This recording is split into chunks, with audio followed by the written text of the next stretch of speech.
अस्सलाम वालेकुम नाज़रीन, आप आवाज़ दवाइज देख रहे हैं और मैं दानिश अली हूँ। इस वक्त हम श्रीनगर के शेर खास में मौजूद है, जिसे उर्फ आम में टाउन टाउन भी कहा जाता है। शेर खास न सिर्फ आस्थानों और दरगाहों के लिए मशहूर है, बल्कि कश्मीरी दस्तकारी के लिए भी खास मकबूलियत हासिल कर रहा है। इसी शेर खास की तंग गली में एक छोटी सी दुकान मोहम्मद असलम भट्ट नामी शख्स की है। मोहम्मद असलम भट्ट अपने मजबूत हाथों से तांबे की ऐसी दस्तकारी कर रहा है जिसका अंदाज़ा लगाना शायद काफ़ी ज़्यादा मुश्किल था। मोहम्मद असलम भट्ट को अब तक कई अवार्डों से नवाजा गया है, जिसमें एक स्टेट अवार्ड भी शामिल है। तकरीबन 45 साल से तांबे की दस्तकारी को मोहम्मद असलम भट्ट ने शहर खास में जिंदा रखा है।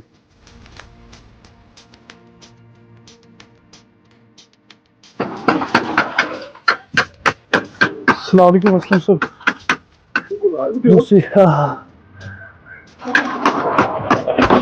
मोहम्मद असलम भट्ट इस वक्त हमारे साथ बात करने के लिए इस इलाके में एक बासलाहियत कारीगर के तौर पे इन्हें जाना जाता है। जदीदियत के दौर में जो चीज़ें इस्तेमाल की जाती है, टेबल लैंप हो या झूमर हो, वो इन्होंने बनाए हैं। इनसे थोड़ा जानने की कोशिश करेंगे। मोहम्मद असलम साहब, पहले आपको शुक्रिया अदा करना चाहेंगे।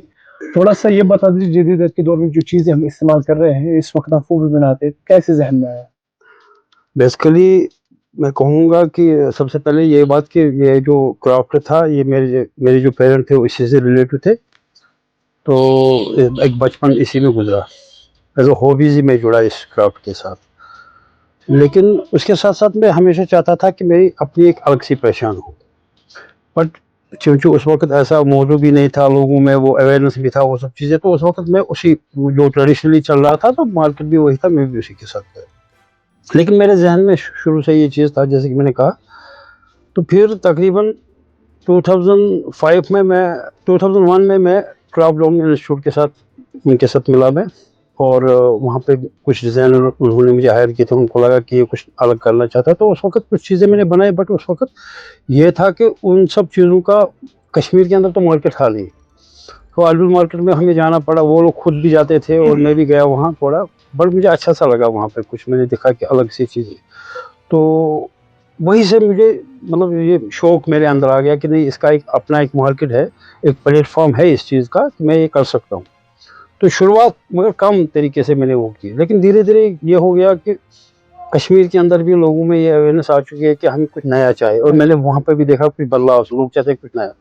और एक बात तो वो चीज़, दूसरी ये चीज़ थी कि कश्मीर के अंदर हमारे, अगर हम देखें इस्तेमाल जो भी चीज़ें थे, कॉपर वगैरह, कॉपर में आपने देखा होगा कि खाते पीते हर एक चीज़ का था। तो फिर धीरे धीरे फोन चेना आ गया, बाकी चीज़ें आ गई, तो वो थोड़ा कम हो गया।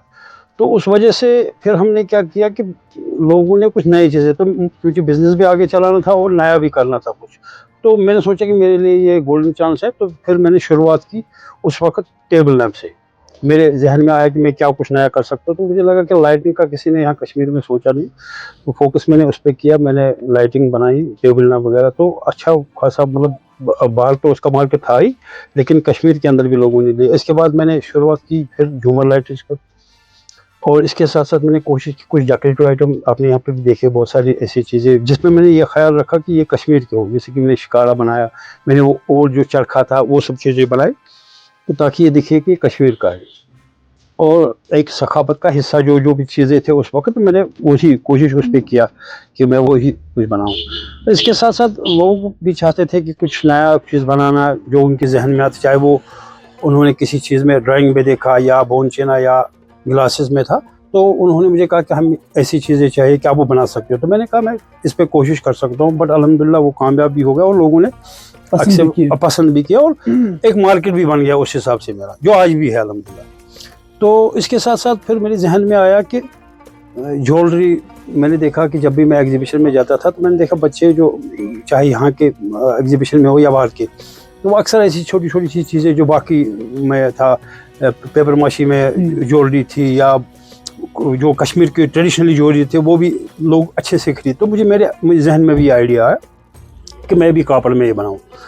बट वो भी एक नया कंसेप्ट था, लोगों को वो भी अच्छा लगा, अल्हम्दुलिल्लाह वो भी चल रहा है आजकल। तो वो इसमें भी मैंने ख्याल यही रखा कि कश्मीर के वो मोटिफ वगैरह उस पे मैं फोकस करूँ, उसी पे बनाऊँ। और इसके साथ साथ मैं हमेशा कोशिश की कि ट्रेंडिंग में जो भी कुछ चल रहा है, तो मेरे जहन में वही आ रहा है, मैं उसी पे फोकस करता हूँ, वही चीज़ें बनाने की। اور اس کے بعد میں نے کوشش کی کہ میں کچھ تواریخی بناؤں, مطلب جو کچھ مطلب کچھ ایسا کروں کہ جو تواریخی ہو.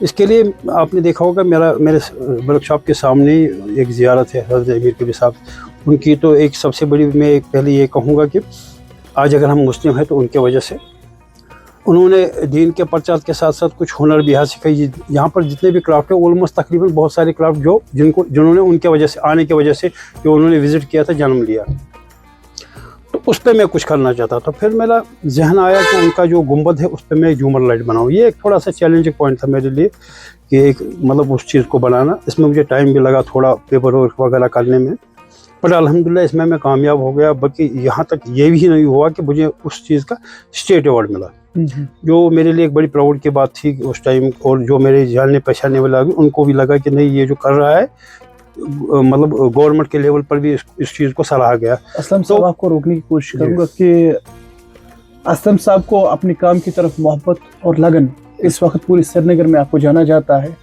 لیکن جب ہم اس علاقے میں آئے ہم نے کئی کاپر والوں کو دیکھا. جس طرح ہم نے دیکھا تھا کشمیر میں پیڑھی در پیڑھی جو خاندان اس کام کے ساتھ منسلک تھا وہ پیڑھی در پیڑھی یہ کام کرتا تھا, لیکن اس وقت نئے لڑکے یہ کام کرنے کے لیے تیار نہیں ہیں. آپ کو کیا لگتا ہے؟ دیکھیے بالکل یہ آپ نے صحیح کہا, وہ چیز ہے. اگر آپ دیکھیں میرے کرافٹ میں میں نے میری یہ جو چینج اس میں جو میں نے انوویشن لائی, اس میں ایک مقصد میرا یہ بھی تھا کیونکہ اس میں ہارڈ ورکنگ بہت زیادہ تھی. تو میں چاہتا تھا کہ میں کچھ ایسا کروں جس میں نئی جنریشن کو کرنے میں بھی مزہ آئے اور ہارڈ ورکنگ بھی اتنی نہیں ہو. جیسے کہ فار ایگزامپل یہ جیولری ہے یا یہ ڈیکوریٹو آئٹم ہے, یہ اس میں ہارڈ ورکنگ بھی اتنی نہیں ہے اور اس کو کرنے میں بھی آپ کو مزہ آئے گا کیونکہ یہ وہ بچوں کو کھلونے والا کام ہوتا ہے. تو ایسا کچھ چیزیں بنانے میں نے جیسے میں نے کہا کہ میں ایز اے اس کرافٹ سے جب میں منصب ہوا تو اس وقت ایک بچہ ہی تھا میں چھوٹا, تو وہ بچپنا آج بھی میرے کرافٹ میں ایز اے ہابیز میں تب بھی جڑا تھا, آج بھی میں وہی کام کر رہا ہوں. تو میرا مقصد وہی تھا کہ نئے لوگوں کو جڑنے کا یہی ایک طریقہ تھا میرا کہ وہ جو پرانے جو چیزیں بناتے ہیں اس میں بہت ساری ہارڈ ورک ہے, تو بڑے بڑے وہ برتن بنانا وہ سب, تو وہ ان کے لیے پاسبل میں بھی سمجھ سکتا ہوں کہ اتنا کرنا جو آج کے دور کے بچے ہیں ان میں اتنی پیشنس نہیں, بٹ چھوٹے سے چیزیں وہ کر سکتے ہیں. بنسبت کہ وہ آپ کو دیکھیں ان امپلائمنٹ بہت زیادہ ہے, لوگ ڈپریشن کا بھی شکار ہے اور لوگ غلط طریقوں میں جاتے ہیں تو ڈرگز وغیرہ میں. اس سے بیٹر یہ تھا ان کے گورنمنٹ کے پاس بھی ایسے بہت ساری اسکیمیں ہیں بھی اور بن بھی سکتی ہے اگر وہ ان سب کرافٹ میں جڑیں گے. اور میں نے کئی بار گورنمنٹ کے نوٹس میں بھی یہ چیز لایا کہ آپ اسکول میں ایک سبجیکٹ رکھ دیجئے کرافٹ کا, ڈفرینٹ کرافٹ کا, تاکہ بچے جب اسکول سے نکلے ان کو تھوڑا بہت وہاں پہ بھی سیکھنے کو ملے. تو اس کے بعد وہ اپنا ایک پلیٹ فارم بنائے, اپنی بزنس بنائے. کیونکہ میں نے دیکھا باہر جو آپ کو پتہ ہوگا یہاں سے جو بہت سارے لوگ وزٹ کر کے جو ہمارے پنڈت لوگ باہر شفٹ ہو گئے کچھ وجوہات کی وجہ سے, لیکن ان کے جو بچے ہیں وہ ہمارے ساتھ مل کے بزنس کر رہے ہیں. جتنی ہو سکے اس کو یہ چیز ہو گیا کہ ہاں آپ آرٹسٹ ہو یا آپ کسی آرٹسٹ کے ساتھ کام کرنا چاہتے ہو, اس کی آئیڈینٹیفائی ہے, ہاں یہ استاد ہے, اس کے پاس رجسٹریشن ہے کہ یہ اس آرٹ سے منسلک ہے, تو آپ کو لون میں آسانی آپ کے سائن پہ اس کا یہ لون ملنا چاہیے تھا. ہاں بھائی یہ میرے ساتھ کام کر سکتا ہے, بات ختم. لیکن آپ 10 ڈاکومنٹ اس کو مانگ رہے ہو تو اس کو وہ پریشانی میں چل رہی ہے. شکریہ محمد اسلم صاحب ہمارے سے بات کرنے کے لیے.